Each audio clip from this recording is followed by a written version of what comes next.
Orchestra हे म्हटलं की एक लोकांचं थिंकिंग असतं की अरे कलाकार खूप दारू पितात. तू अगदी एक गोष्ट खूप चांगलं बोललास की ह्या प्रकारामुळे किंवा अशा पद्धतीमुळे एक निगेटिव्ह शेड आलेली ऑर्केस्ट्रा ह्या शब्दाला किंवा ह्या क्षेत्रात. आणि त्यामुळे ना थोडंसं वेगळ्या पद्धतीने बघितलं जातं, पाहिलं जातं. त्याचं मलाही वाईट वाटतं खूप.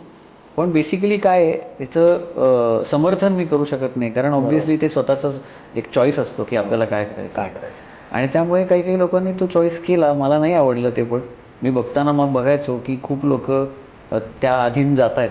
हो. आणि ते गेल्यामुळे त्यांचं एवढं चांगलं करिअर झालं, तर खूप चांगले आर्टिस्ट होते. म्हणजे आपल्याच काळामध्ये हो. आपण जेव्हा ते स्टेज शेअर करायचो तेव्हा अशक्य दर्जाचे आर्टिस्ट होते, पण ते नाही, ह्या प्रकारामुळे ते पुढे नाही जाऊ शकले. आणि मग त्यामुळे मलाही वाईट वाटतं.